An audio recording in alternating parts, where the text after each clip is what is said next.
मी doctor Atul Garg, government Bangad college Didwana. Numerical analysis में हम लोग इन्वर्स इंटरपोलेशन पढ़ रहे थे और उसमें मेथड ऑफ सक्सेसिव अप्रॉक्सीमेशन पढ़ा था। उसमें मेथड ऑफ सक्सेसिव अप्रॉक्सीमेशन में लगातार उत्तरोत्तर सन्निकटन जिसे कहते हैं, उसमें लगातार उत्तर के निकट पहुंचने की बात की गई थी। पहले अपन एक उत्तर निकालते थे और उससे फिर लगातार इम्प्रूव करते हुए उत्तर के निकट पहुंचना होता था। तो उसकी प्रॉब्लम आज समझते हैं प्रॉब्लम की सहायता से कि वो किस तरह से ऑपरेट किया जाता है। तो आज प्रॉब्लम को लेके और उत्तरोत्तर सन्निकटन सक्सेसिव अप्रॉक्सीमेशन जिसे कहते हैं उसको सीखेंगे। मेथड कल पढ़ा था, प्रॉब्लम आज करते हैं। तो एक प्रॉब्लम लेते हैं। The following table gives the value of sine hyperbolic x for certain equidistant values of x. X के समान अंतराल के कुछ मान दिए गए हैं। तो ये कहते हैं कि find x for y is equal to 62। चूंकि इनवर्स इंटरपोलेशन है इसलिए वाई बराबर 62 पर एक्स का मान निकालना है। तो प्रतिलोमी अंतर्वेशन में विपरीत चीज करनी है। तो यहां पर अपने को एक टेबल दी गई है जिसमें एक्स के मान दिए गए हैं 4.80, 4.81, 4.82, 4.83, 4.84 ये मान दिए गए।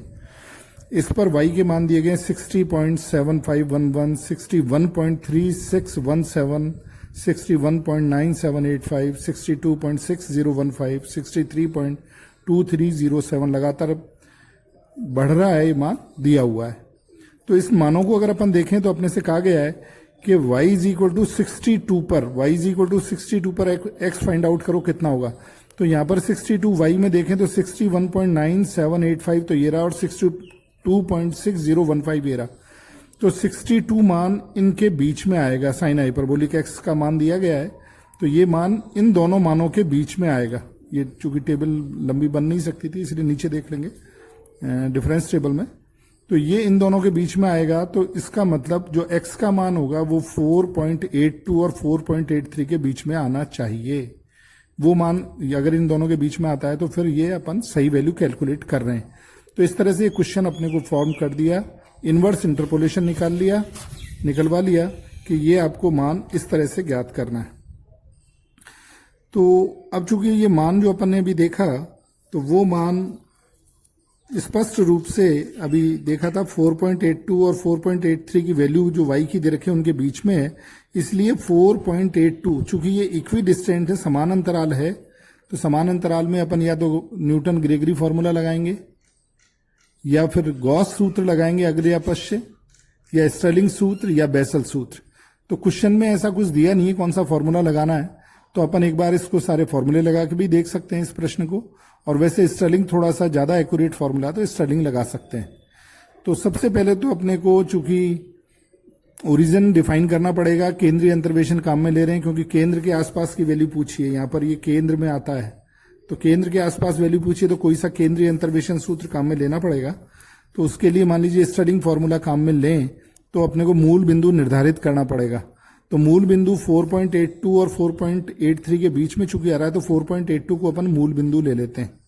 तो मूल बिंदु 4.82 लिया तो x0 इज 4.82 हो गया और y इज इक्वल टू 62 पर वैल्यू अपने को निकालनी है।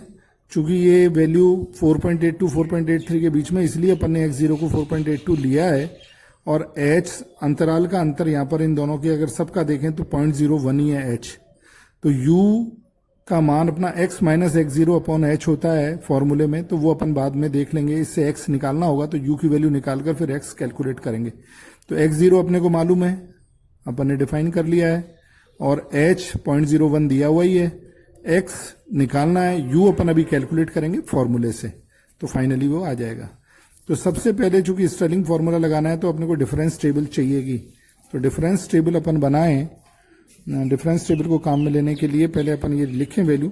तो x की वैल्यू तो 4.80, 4.81, 4.82, 4.83, 4.84 है और y की वैल्यू जो दी गई है 60.7511, 61.3617, 61.9785, 62.6015 और 63.2307 दी गई है।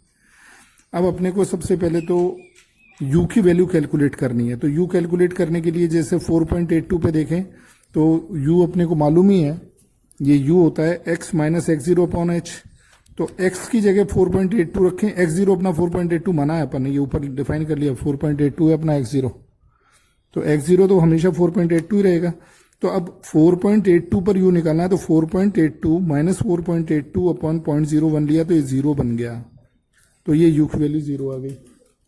फिर 4.81 पर देखते हैं क्या आएगा, तो 4.81 माइनस 4.82 x0 तो अपन ने फिक्स कर लिया, 4.82 मूल बिंदु मान लिया, तो 4.82 ले लिया, तो और ये नीचे आ गया 0.01, तो 0.01 अपॉन 0.01 विद माइनस साइन, तो ये -1 आ गया।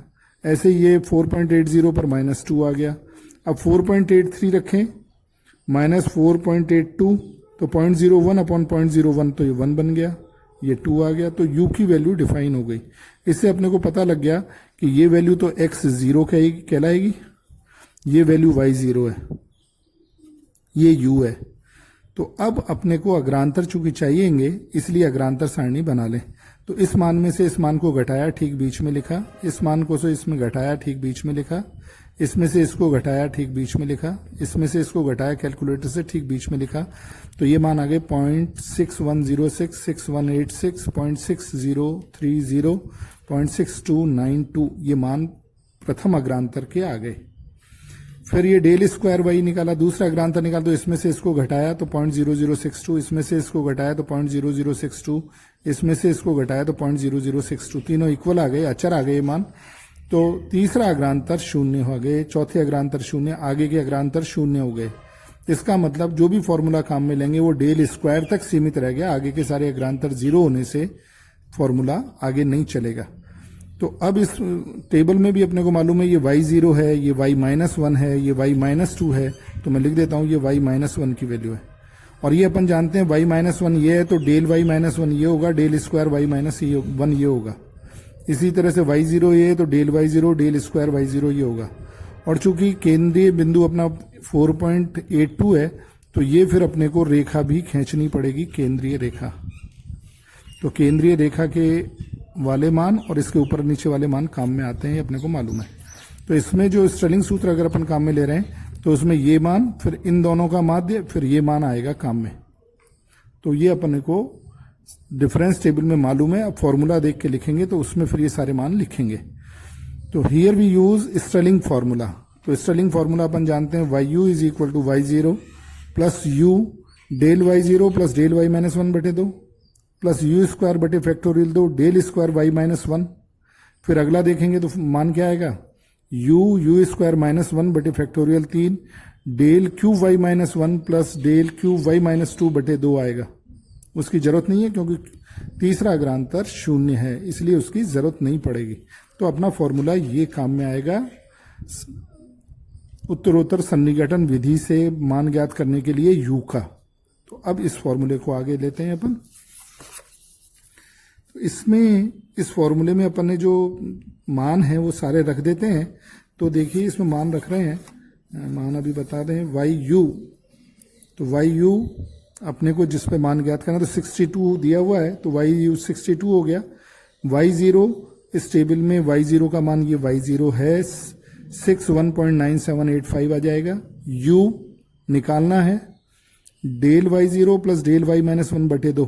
तो डेल Y0 ये y0 तो डेल y0, ये डेल y-1 है बटे 2, इन दोनों को जोड़ो, 2 का भाग लगाओ। फिर u स्क्वायर बटे फैक्टोरियल 2 ऐसे ही रखा रहेगा। डेल स्क्वायर y-1, तो ये y-1 है तो डेल स्क्वायर y-1 ये होगा। तो इसको अपन लिख देंगे। तो यहाँ पर ये सारी वैल्यूज लिखी गई हैं। तो 62 is equal to y0 plus u del y0 plus del y-1 बटे 2, फिर u स्क्वायर बटे फैक्टोरियल 2 डेल स्क्वायर y-1 अपन ने रख दिया। इसको थोड़ा सा कैलकुलेट कर लिया, तो कांस्टेंट वैल्यू जिसमें u नहीं है वो तो आगे 0.0215 कैलकुलेटर से कैलकुलेट करेंगे, और u स्क्वायर वाली वैल्यू ये आ गई। तो इसमें से ये सब्ट्रैक्ट करके लिख दिया है, यहाँ पर आ गया है। और वैल्यू u एक तरफ ले लिया अपन ने, क्योंकि u निकालना पड़ेगा, सक्सेसिव अप्रोक्सीमेशन में u की वैल्यू कैलकुलेट करनी पड़ेगी, इसलिए अपन ने इसको u को बाएं पक्ष में ले लिया है।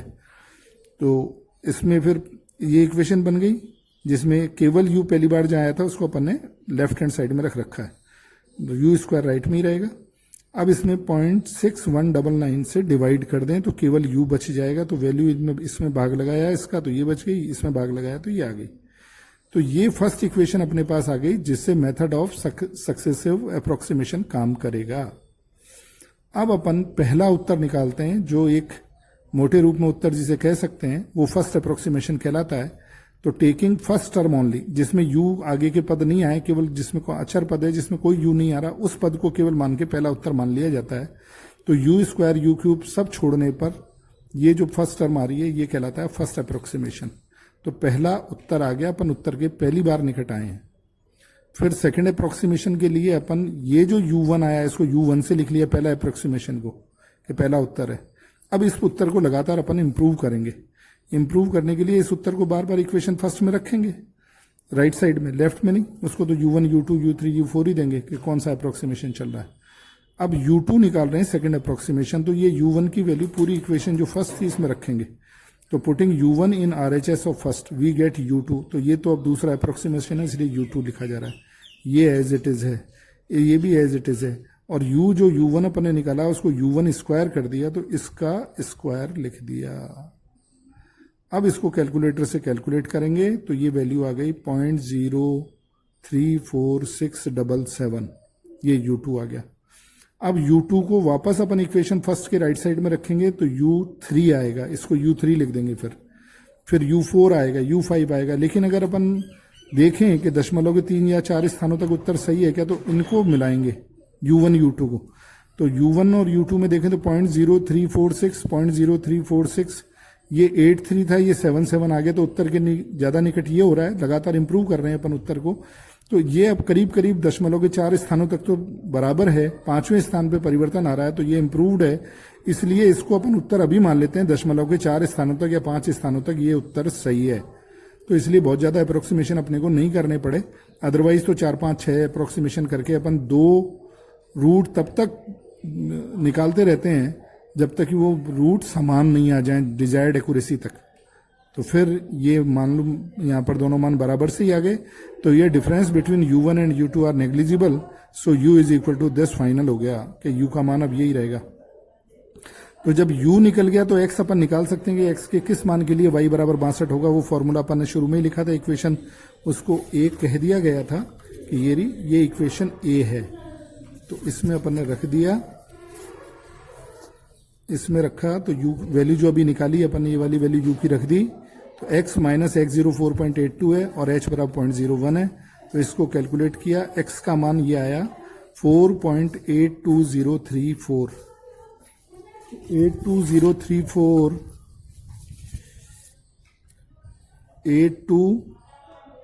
82 यहाँ है, 4.83 यहाँ है, और अब आ रहा है 4.82034, इसके बीच में ही आ रहा है जहाँ 62 आ रहा है। इसका मतलब अपना उत्तर ये जो अपन ने निकाला है वो सही है। बाहर आता है तो पता लग जाता है उत्तर कुछ गलत हो सकता है। तो ये आंसर चूंकि इन दोनों के बीच में है, 62 के लिए सही है, तो यही आंसर होगा। तो इस विधि से इसी प्रकार अपन अप्रोक्सीमेशन, ये तो अपन ने स्टेलिंग सूत्र लिया है। अगर शुरुआती मानों के पास होता तो गॉस अग्र सूत्र काम में ले सकते थे, और नहीं तो फिर बेसल सूत्र भी इसमें लगाया जा सकता है कि बेसल सूत्र द्वारा अपन अप्रोक्सीमेशन करें, लगातार उत्तरोत्तर सन्निकटन विधि से उत्तर के निकट पहुंच के उत्तर बताएं। तो इन सभी विधियों को किसी एक प्रश्न में भी लगाया जा सकता है और अलग अलग विधियों से अलग अलग प्रश्न भी हल किए जा सकते हैं। तो इस प्रकार से आप ठीक तरह से इन प्रश्नों को हल कर लें तो फिर इस प्रॉब्लम इसमें सक्सेसिव अप्रोक्सीमेशन में कोई फिर प्रॉब्लम नहीं आएगी। अदरवाइज थोड़ा सा कैलकुलेशन भी है इसमें, तो साइंटिफिक कैलकुलेटर आपको अलाउ है एग्जाम में कर रखा है, तो उसमें आप ठीक तरह से कैलकुलेशन कर लें, क्योंकि कैलकुलेशन करने में एग्जाम में एक बार गलती होगी तो पकड़ में नहीं आएगी गलती कहाँ हुई। तो वो अब कैलकुलेटर सही चले, अपनी स्पीड सही हो, तो फिर एग्जाम में क्वेश्चंस करने में प्रॉब्लम नहीं आएगी। तो ठीक तरह से इन क्वेश्चंस को करें।